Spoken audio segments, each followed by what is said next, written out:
Come sempre accade per Monster Hunter, a circa un anno dall'uscita del gioco base arriva l'espansione definitiva e totale che stavolta prende il nome di Monster Hunter Rise Sunbreak.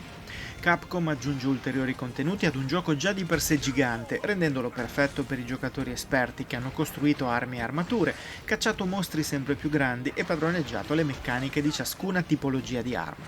Tutti questi ingredienti vengono elaborati ed espansi anche in Sunbreak, con novità e dinamiche che speriamo di ritrovare anche nelle uscite future, compreso un certo Monster Hunter World 2. Vediamo di che si tratta. Prima di continuare, se vi piacciono i nostri video, vi ricordiamo di iscrivervi al canale e di attivare la campanella per essere sempre aggiornati sui nostri contenuti. Monster Hunter Rise Sunbreak è un'espansione che può sembrare costosa, con i suoi 40 € necessari per ampliare il gioco, ma posso già dirvi subito che vale il prezzo richiesto. Potrete però ritardare l'acquisto nel caso non abbiate ancora sconfitto la Narwa, mostro che si affronta alla fine della storia di Rise e che corrisponde alla missione a 7 stelle Dea del Tuono. Tanto per darvi un'idea, dovrete completare le missioni villaggio fino ad arrivare alle missioni a 6 stelle e poi anche quelle della base di caccia fino appunto a sbloccare le missioni a 7 stelle. Per venire incontro a chi è rimasto indietro, il gioco mette a disposizione un'armatura molto potente e un'arma per ciascuna tipologia, che avvantaggia molto nella scalata, ma se volete godervi il gioco dovreste dedicarvi alle sue meccaniche senza queste facilitazioni, visto che poi, una volta sbloccata l'espansione Sunbreak, vi aspetteranno sfide molto toste e l'esperienza maturata si farà sentire. Partire per Elgado, il nuovo hub che contiene tutti gli NPC utili come il fabbro e il mercante, è un'attività da endgame, che si sblocca solo quando sarete abbastanza navigati da gestire tutto quello che vi aspetta. È infatti attraverso queste nuove missioni che si approccia per la prima volta al grado maestro, da sempre sfida finale per i giocatori esperti. La storia mette sotto i riflettori 3 mostri spaventosi come il Lunagaron, il Garangolm e Malzeno, ma non mancano variazioni di vecchie conoscenze come il Bishaten sanguigno e l'Almudron lavico, oltre al ritorno di mostri del passato come Astalos ed Espinas. Non aspettatevi decine di mostri nuovi, ma apprezzerete comunque le modifiche apportate alle vecchie conoscenze potenziate al grado maestro. Anche i nemici più semplici possono mettervi KO in fretta grazie ai nuovi attacchi. Non tutti sono stati aggiornati in modo significativo, ma dove non arrivano grossi cambiamenti al moveset, arriva l'aumento dei danni e la maggiore barra delle loro energie, che come sempre è invisibile ai giocatori. Con i mostri del grado maestro ovviamente arrivano anche nuovi materiali e relativi equipaggiamenti da creare, con alcune modifiche alle vecchie abilità Furia che ora vengono sostituiti da gioielli più gestibili. Tutti questi mostri li troveremo sia nelle vecchie mappe sia nelle 2 nuove aree, ossia la giungla e la cittadella. Entrambe sono un piacere da esplorare, con la prima che può sembrare piuttosto semplice a prima vista, ma che nasconde un'ampia parte sotterranea fatta di gallerie ed aree più ampie. La parte superiore invece comprende alcune spiagge e un'isoletta su cui c'è un tempio che porta rapidamente alla zona inferiore. La cittadella si dimostra subito più varia e ricca grazie a diversi ambienti, compresa una foresta, una zona innevata e ovviamente un castello in rovina in cui alcuni mostri avranno fatto il nido. Oltre alla bontà di queste 2 nuove aree va evidenziata la grande capacità di creare una progressione validissima che tiene alta la curiosità anche a distanza di ore, aggiungendo pian piano elementi alla storia, comunque semplice e in linea con quanto visto nella serie, ma anche elementi di gameplay inediti.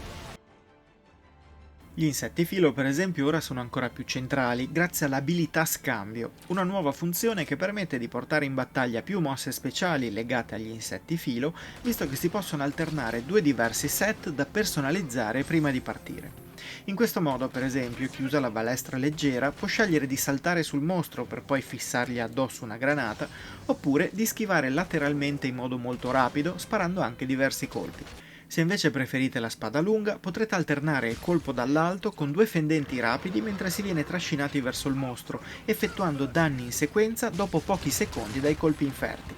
Ogni arma inizierà con alcune abilità aggiuntive che potranno essere inserite e alternate premendo un dorsale e i tasti A e X su Switch. Inoltre questo scambio permette anche di effettuare una veloce e ampia schivata che compensa il tempo necessario per effettuare il cambio mosse. Le novità non sono certo finite qui e per venire incontro all'uso più frequente delle abilità filo, per le mappe sono apparsi insetti filo d'oro e rubino, in grado di aumentare gli effetti durante la cavalcatura del mostro. Sono poi comparse alcune nuove creature endemiche, tra cui la ragnonetta, che può essere usata per agganciare un mostro e tirarlo verso di sé, facendolo anche andare a sbattere contro ostacoli e muri con ulteriori trappole. Le aggiunte sono davvero tante e si focalizzano su tutte le componenti, compresa la dinamica delle missioni Furia. Queste sfide, che portavano Monster Hunter nel mondo dei tower defense, non sono state molto gradite dalla community e per questo, invece che potenziarle, in Sunbreak sono state eliminate. Al loro posto sono però arrivate missioni cooperative per giocatore singolo, da affrontare con specifici NPC presenti nel nuovo avamposto. Già l'idea di inserire dei bot per aiutare il cacciatore ha come risultato una maggiore immersività nel mondo di gioco, visto che fino ad oggi era sempre solo il nostro personaggio a doversi rimboccare le maniche per salvare villaggi in cui gli abitanti non muovevano mai un muscolo per salvarsi. Qui finalmente le cose sono cambiate in meglio, addirittura in modo inaspettato, visto che i vari personaggi hanno ruoli specifici e comportamenti che simulano benissimo le gesta di altri giocatori in battaglia. Tutti hanno armi diverse, c'è chi cura, chi cavalca mostri per aiutare e chi fa da tank o comunque distrae il bersaglio mentre noi proviamo a tagliargli la coda. Ovviamente nulla è cambiato in termini tecnici, mentre dal lato artistico è bello rilevare la cura con cui sono state create le due nuove mappe, in special modo la cittadella, e come sono state rappresentate le tre creature principali, ispirate ai celebri mostri occidentali di Frankenstein, dell'uomo lupo e di Dracula, con movenze ed effetti speciali notevoli e spettacolari.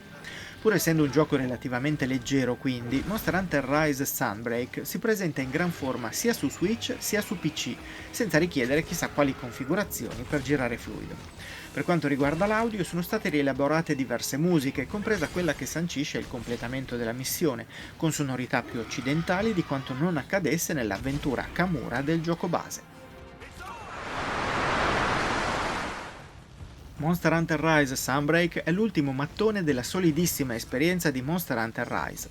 La facilità con cui i più esperti potevano superare le sfide nel gioco base è stata finalmente bilanciata da scontri davvero accesi, tanto che quando nelle fasi iniziali ci è stato proposto di sconfiggere due mostri nei canonici 50 minuti, abbiamo preferito concentrarci sull'abbattimento di mostri singoli, che possono richiedere anche 30 minuti ciascuno, specie se siete ancora in fase di potenziamento. Tanto avremo tempo di costruire armature ed armi più potenti nelle decine e decine di ore che ci separano dalla caduta di Malzeno e da un endgame enorme che traghetterà anche i cacciatori più incalliti verso la prossima uscita. Infine, ricordate che il supporto gratuito al gioco continuerà ancora per un bel po', portando nuovi contenuti e aggiornamenti senza richiedere ulteriori spese.